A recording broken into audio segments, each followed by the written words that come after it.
Well, good day, everyone. Welcome. Al Rattan here, along with my good friend Chris Baker, for another, a dual recording of our podcasts. You can find Chris's podcast at Maximize Your Potential, and Chris Baker is his name.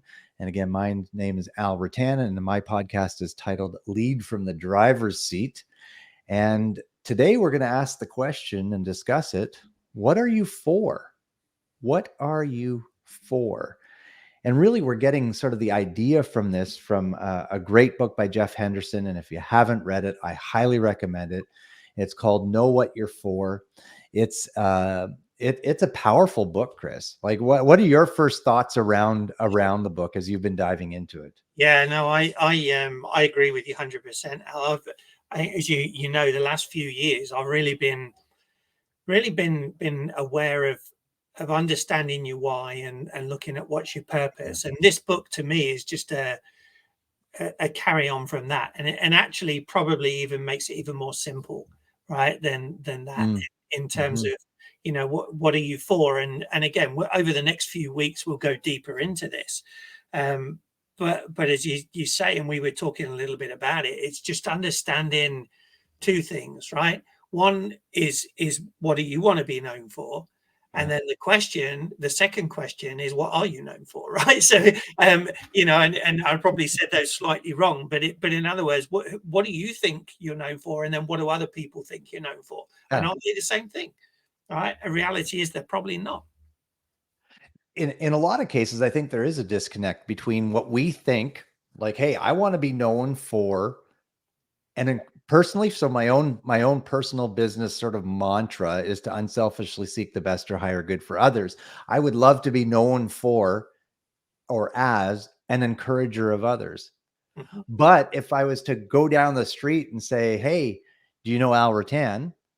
And if they said yes by chance, and it seems like a pile of people know me in my community, smaller town, you sort of get Yeah, known. Um, uh, and if you ask them, well, what do you think Al's known for? I don't think that they would say he's an encourager of people. Maybe some would, maybe some wouldn't. yeah. And I think that we can ask this question not only for ourselves, but also if you're a business person, what are you known for? Hmm. Which is the company which is what you as the organization need to ask and determine. And then you have to really go, and Jeff challenges you to go ask your customers, what are you known for? Right. And those answers should align. And if they don't, you've got a problem. Yeah. And I think it's even, there is what does the company think? What do the customers think? But I think in between that is what do the employees think? And so good, Chris, because I think sometimes too, again, a lot of companies get focused on bottom line and don't realize that people are the greatest asset. And if they aren't pouring into developing, helping them grow, uh, then they're really wasting one of their biggest assets. Right. And I think this is where we can tie all of this into leadership as well, right? Because if I mean, this is where we're talking about leadership. So let's look at that as a leader. Mm. What are you for as a leader? And then what do your team think you're for? Right. And do they align? Yeah, because if there's a disconnect, guess what? You've got a problem. Yeah, and again, let's go even further and deeper is that like what you're for, does that align with the company that you work for? Mhm. Because if it doesn't, again, there's a disconnect. You're in the wrong company. Absolutely, and I think you can even go back to the Jim Collins great example. Are you on the right bus? And then are you on the right seat in the bus? Right. And if you're not, then there's gonna be the disconnect. And I think when you get that disconnect then too in companies, your own personal values or morals, your company mission, vision, values, so on and so forth, and there's a disconnect between the leadership and the team or yourself and the community, your clients, then you're really not living up to your full potential. Yeah. And I think you're leaving, sales on the table in the business sense. You may be losing team members because you're not aligned, and all sorts of, well, I mean, I don't want to get tech. I'm going to use simple words here, Chris. All sorts of bad things happen. Right. It's true. and, It's you true. know, and speaking of, like as a leader, what do you stand for? And people being your greatest asset. Just as a side note, and I just pulled this up real quick because it is a powerful quote. It was in Harvard Business Review on March 1st, 2022. And it said, according to a 2019 LinkedIn study, 94% of employees said they would stay with their employer if it invested in their development. Mm-hmm. And we're hearing this term over and over again of the great resignation that's happening, right? Many businesses are short staffed and can't find qualified people and so on and so forth. And again, if they're leaving, we can come back to John Maxwell saying they don't leave a company, they leave the leader. So again, if you're not living up to what you want to be known for, you're going to potentially lose staff members. But again, if you're going to pour into your team and develop your team, then according to this, 94% of your employers said they would stay. Yeah. What are we missing out on by not developing Right. and investing in our team? I know we're getting a little off topic on the 4 thing here, but I think we can tie it all back together at the end. Yeah, for sure. It's so true. It's so true. We need to, a bit of an echo, I think. We need to be investing in people. Yeah. And I know you've probably experienced this as well, Al, but it would frustrate me when I would go and talk to a company, or even talk to in the companies I've worked for, and you say, hey, I want to do some training with the team, and they say, well, what's it going to cost? Yeah. It's not a cost. No. It's not a cost. It's an investment. Right? You will get Absolutely. That back 2, 3, 4, 10-fold. Yeah. Right? But you have to lay it out in the first place to get it back. And we need to understand that, right? So we need to invest in that, and we need to be for our people, because as you quite rightly said, the people are the biggest asset. And I love that word when you talk about people. It's an asset in the business, because if you took those people away, what's left? Bricks and mortar. That's it. Or a website. I don't know about anybody else, but it'd be kind of hard to run any company without people. Right. Right. If you were the owner of a retail store, for an example, and you had 20 teammates, 20 staff members, if they didn't show up one day for work, how could you effectively serve your clients? If you're a manufacturing company with hundreds of employees, and they didn't show up for work one day, how are you going to serve your end user customer? You're not going to be manufacturing anything without people. They are an asset. And if we aren't being for them, then what's the point of being in business? Why are you in leadership if you're not for your team? I think a key thing here, Al, is that a business that is looking for sustained growth and development has to be for their people. A business 100%. That is looking for a short-term profit doesn't care about their people. No, because they're not looking at the long term. Exactly. And that, unfortunately, is one of the challenges with a lot of the corporations at the moment, where the pay structures are all about here and now, right? This quarter, right? Or we give you an annual bonus if you hit this.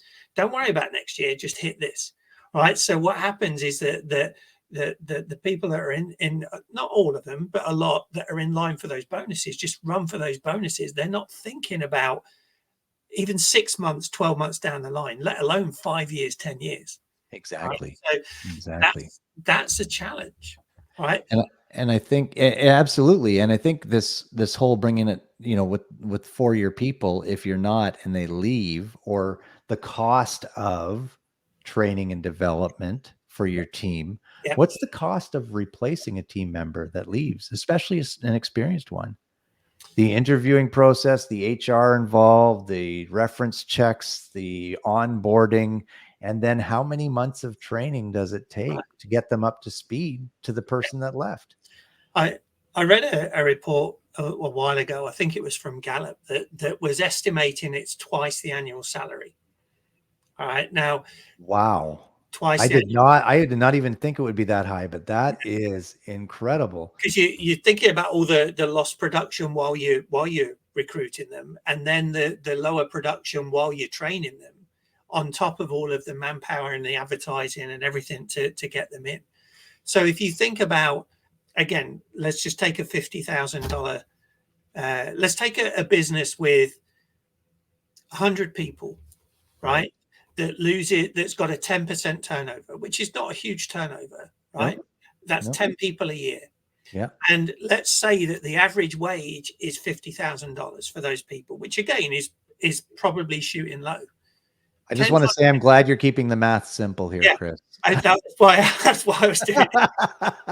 That's $500,000 a year, right? $500,000. Now, what you were saying earlier is if the company invested in their people, probably 9 out of the 10 of those would stay. Yeah. Right. Yeah. So therefore, it would cost you. So actually, no, $1 million. It would be $1 million if 10 people left, because it's twice the salary. So if one left, it would cost you 100,000. That means you're $900,000 better off. Right. If you invested a tenth of that. Well, I'll tell you, if you are an organization or company listening to this podcast, you could hire Chris and myself for considerably less than that $900,000 to show up for you monthly and train your team. Yeah. Right. At the end of the day, the cost is nominal compared to the cost of hiring, retraining, getting them up to speed, productive people. And then the fact, right? I mean, there's a number of businesses in my, like, literally, I'm going to say literally every business in my community right now is looking for employees and they can't find them. I know one business owner that is going to be forced to shut down their location in our town by end of summer if they cannot find some teammates, because they cannot serve their clients well enough in order to keep the business open. Just because you can't find qualified employees, that you cannot afford to lose teammates in today's economy. Yeah. So if you're for your team, and we're not just investing in them. Yes, invest in personal growth and development for them. Help them achieve their goals and reach their dreams and learn what their goals and dreams and desires are. But just be for them. Yeah. Be present. Be willing to have conversations with them. Yeah. And I think it's, again, a lot of people, a lot of leaders think that this means that you've got to spend money on them, right? Or you've got to give them huge wage increases or whatever. It really doesn't, it doesn't mean that. What it means is that listening to them, right? Yep. Helping them to understand or helping you to understand, what they're seeing and experiencing in the day-to-day operation. And then working with them to find better ways of operating. Yeah. To listen to how can they better serve their customers. And it reminds me of in one of the books I've written on organizational leadership and organizational culture and leadership, I introduce what I call the significance equation. And the significance equation is that you've got three things four things that you're looking at, right? One is business results. Now, most leaders focus on business results. What I'm telling you is don't do that. And as a leader and a manager, you're probably saying, well, I have to because I've got a budget. Okay, but don't worry about that for now. What I want you to look at is the leadership, right? So the leadership in your organization. If you grade that leadership, and we've talked about the law of the lid, right? In the start of these podcasts, but if you grade your leadership ability of your team on a 1 to 10 basis, let's say it's a 5, right? Because you've not done leadership training in the organization. Well, you obviously have, but an organization has not done leadership training, so it's a 5. Yeah. The second thing is your employee engagement, right? Now, if your leadership is only a 5, your employee engagement cannot be higher than a 5. So let's be generous and let's say it's a 5 as well. Right. The third thing is your customer satisfaction. Right. Now, if your leadership is a 5, your employee engagement can't be any higher than a 5. So let's call it a 5. And let's say that your your customer satisfaction, again, cannot exceed the employee engagement. Right. So say that's a 5. We're being generous. Fair enough. If we now multiply those 5s, so 5 by 5 is 25 by 5 is 125. So your business results, right? So what you've got, the equation is leadership multiplied by employee engagement multiplied by customer satisfaction equals your business results. Okay. Right. So 5 by 5 by 5 is 125. Right. If you could increase your leadership by 1 point, so you make it a 6, right? You increase your employee engagement by 1, right? And that's a 6. I just did the math on my calculator because I can't do math in my head anymore. Wow. Are you ready for this, folks? So are you doing the math? 216. Right. So you've gone from 125 to 216 by raising your leadership lid by 1, engaging your employees and getting them more engaged by 1, right? And therefore, which will result in a higher customer satisfaction. Right. Let's face it, if your employees are engaged and serving well, then your business results are now at 216. Yeah. So as a business, what should you be for? Your people. You should be for your people. Right. I think that is, to me, it's like a perfect example of why people are so important. Yeah, absolutely. Right? Because your customers out, in the retail store, you're selling, whether it's TVs, dishwashers, washing machines, clothes, whatever. Can they go and buy those things in other stores or online for a similar sort of price as one store? I would hazard a guess that they would be yes. Yes. So what makes the difference? Why would they come to your store rather than one of those others? That's true. I mean, I think every retail store out there, if you're listening, guess what? You have a competitor. And, let's face it, one of those is Amazon. Correct. Right? It's a behemoth, right? Yeah. How do you, and I think what makes you different from your competitor, really, at the end of the day, is your employee engagement. Mm-hmm. And we'll probably go deeper as we dive more into this book. Yes. Jeff Henderson used to work for Chick-fil-A, right? He was one of the top people in Chick-fil-A, and I think we talked about Chick-fil-A a little bit before. Mm-hmm. What they do is they invest in their people. Absolutely. Right? Their people deliver exceptional service. Now, does it happen 100% of the time? No, you can't. Nothing can. Right. But I'm sure it's in the high 80s or 90s. Right. And therefore, people will go to Chick-fil-A, probably pay 50 cents to $1 more than you could go to one of the other chicken places, well-known chicken places. But they'll go there. Why? Because they get that service. Exactly. And you know what? And the funny thing is, here where it comes down to, right? Okay, so I'm going to tie this together with the Chick-fil-A example, is that most employee engagement surveys that are done, wages are usually 3rd, 4th, 5th, 6th down the line, right? Mm-hmm. Really, the most of the times, the first thing on the engagement survey that they want to feel that they're making a difference. They want to feel that they're appreciated. And that's what Chick-fil-A does. They empower their teammates to make decisions, to serve their customers well, and they empower the franchise owners to impact their communities in a positive way.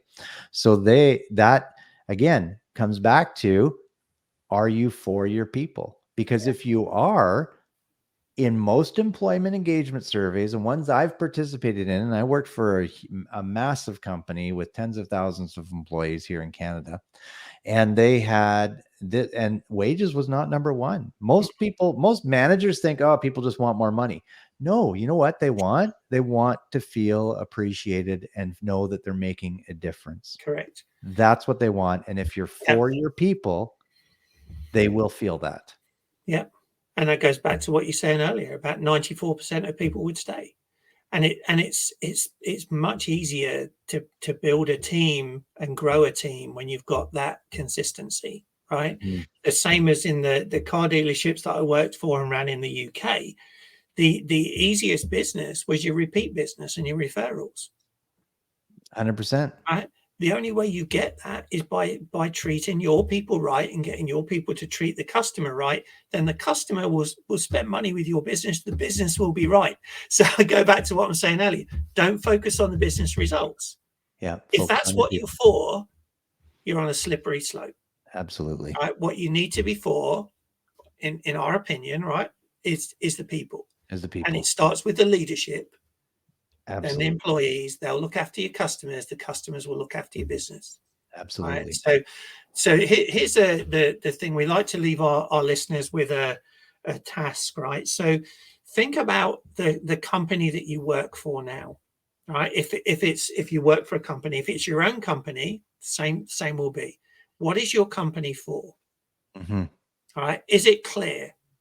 Now they may have a mission statement, a vision statement. That's great. If it's just writing on a wall, it means nothing. All right. Right. Do Right. they live that? Right. What are they for? And then what are your customers, right? Or your colleagues? What do you feel the company's for? Do Mm-hmm. the two align? Yep. If And if it's they your own don't, you've got business, work to do. yeah, yeah. Absolutely. And I would suggest that you probably have got work to do. I think probably most people do, right? Yeah. And this book, and again, we want to just encourage you, buy Jeff Henderson's book. It's called Know What You're For. Mhm. And like I said, it's an easy read, but Very. man, there's some powerful ideas in here on how to really understand what you're for. Right. So I think that's the challenge then Mhm. this week, Chris. Yeah. Again, Chris and I will be back next week. We took last week off because Chris was on a cruise. Yes. Cruising around Read in, know what you're for. Know what you're for. Yeah. But we'll be back next week with another episode, and we're going to dive a little bit deeper into this Yeah. book. And again, if you've liked what you heard, please comment, send us a message, find us on social media, and share this podcast with your friends and family, and help us build a listener list. And we appreciate you for tuning in, and we hope you got some value from this. Any final words, Chris? And well, I would say one thing. I would ask us questions as well, right? So follow us on social media and ask us questions. Yes. And if there's something specific you want us to cover next week or in future weeks, let us know. The second thing you could do, maybe tell us on social media in the comments, what you think we're for. That would be, we want to know. We'd love to hear that. Awesome. We'd love to hear that. All right. Everyone, have an amazing day. Thanks for tuning in. We do appreciate you and value you, and let us know if any way we can serve you. Have an amazing day. Take care. Bye, everybody.